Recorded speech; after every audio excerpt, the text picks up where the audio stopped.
Hello everyone, it's Old Guardian here. Yesterday, a really high-level Hearthstone tournament was played. You might not have heard of it because for some weird reason Blizzard decided not to broadcast it in any way, but it was the 2018 Master Monthly Cup of December. And this is a tournament where all the players who have reached master level points, so they have been very successful throughout the course of the year, are invited to. In this case there were 14 eligible players for this tournament. In this video I'm going to take a look at what sort of decks were being played, were any new cards used, and if they were then what, and highlight a couple of really interesting decks. This tournament is particularly interesting because it is the first high-level tournament of the post-Rastakhan's Rumble metagame. Well, sure, you could say that hey, WSOE was just played, but the problem with WSOE was that it was played immediately after the nerfs. Players practically had to resubmit their decks overnight without any testing, so at least the players couldn't really test what was actually good after the nerfs. Whereas for this one they had a few more days, so a little bit more opportunity to check out what is actually working. Shanghai on Twitter has made this compilation of the archetypes that were used in the tournament, and there are some really interesting details here. Unsurprisingly, the most brought class to the tournament was Hunter. Out of 14 players, 13 players brought Hunter. 6 Cube Hunters, 5 Spell Hunters, and 2 mid-range Hunter builds that I'm going to talk about in more detail a little bit later. And the results? Both mid-range Hunters in the finals, Cube Hunters doing very well, and all Spell Hunters eliminated. Spell Hunter right now on ladder is the most popular Hunter archetype, but I've been consistently pretty wary of calling it the best, because it seems that Cube really should be able to do things.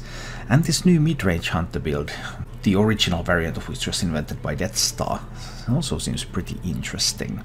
However, the most popular deck overall in the tournament was not a Hunter deck, it was actually Cube Warlock. Yes, Cube Warlock is back. But Cube Warlock didn't prove to be that much of a decisive factor. There were Cube Warlocks pretty close to the top, there were Cube Warlocks pretty close to the bottom, neither of the finalists brought Warlock at all. Another interesting thing was the abundance of Quest Rogue. 6 Quest Rogues and 3 Odd Rogues, lots of Rogues in the tournament as well.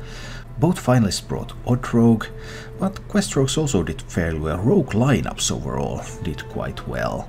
But you have to remember that this is not the ladder environment, this is a tournament. And this was a best of 5 one-ban conquest tournament.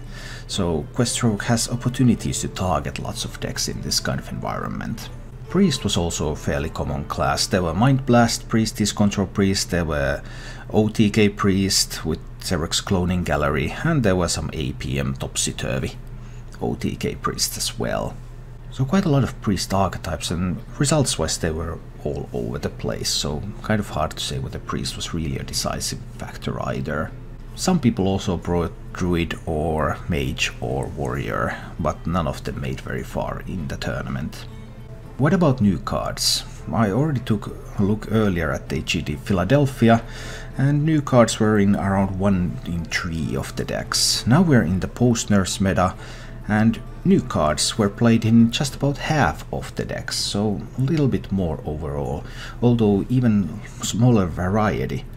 Only 16 different new cards were used in this tournament, but we're also getting to see something that okay, people are really feeling some archetypes are doing really well. Like Timeout was the most played new card, and it's played in the OTK Paladin. Bunch of people brought OTK Paladin. Bunch of people brought Spell Hunter, even though it didn't do that great in this tournament, but Baited Arrow is played in Spell Hunter, Zul'jin obviously played in Spell Hunter as well.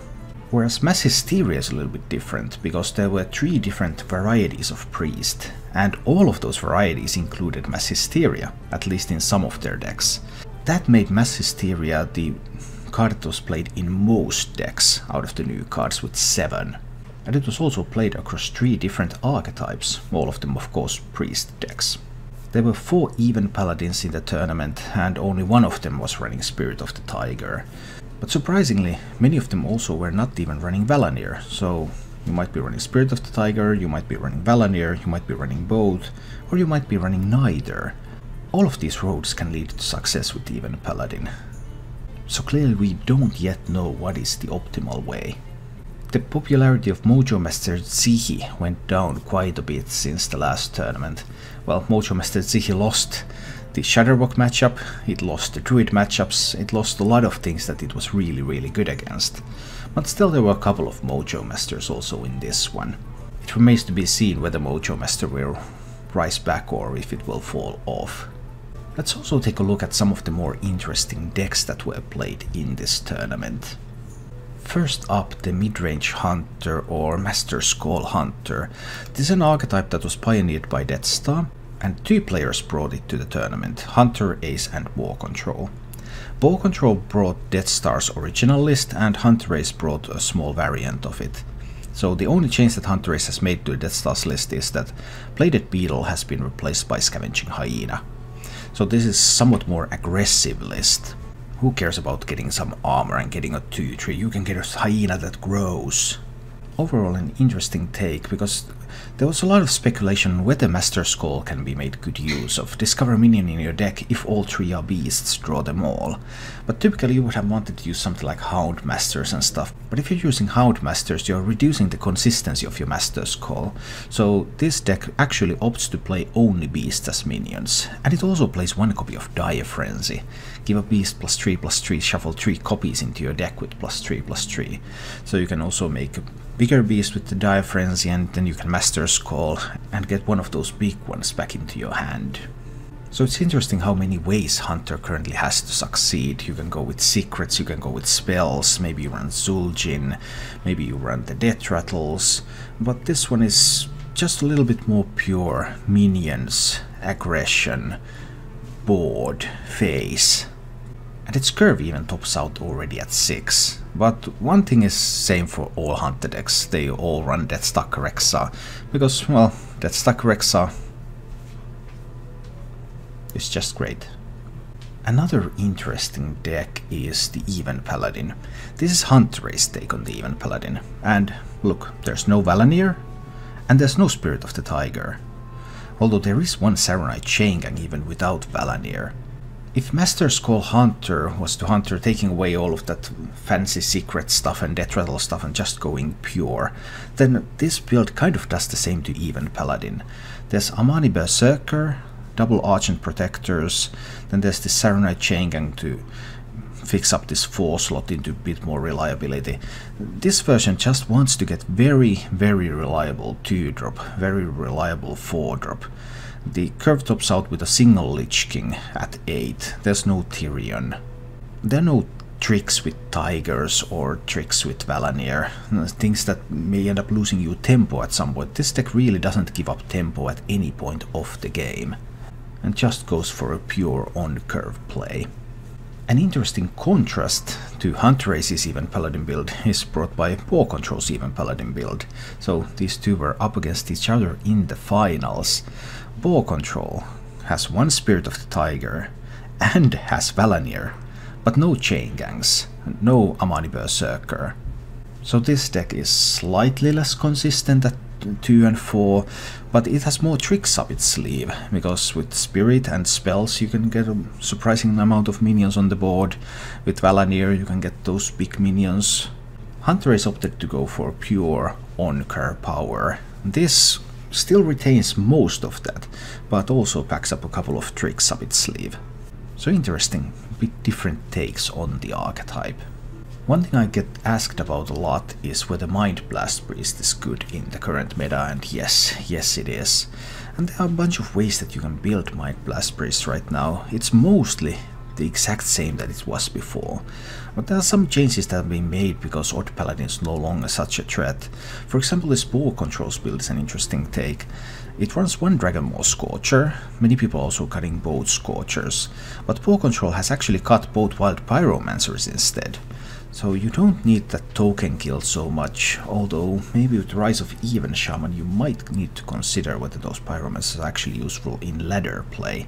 But in this variant, that token kill ability has been removed in favor of having some more card draw from Acolyte of Pain, a little bit of early defense from Dark Reaper, and a little bit of extra burst from Holy Fire. So minor changes after the nerfs, but maybe still important ones. One of the big winners of the nerfs has been Even Shaman. Hunterace was actually the only player who brought Even Shaman to the tournament, and he brought the Scarab Egg build.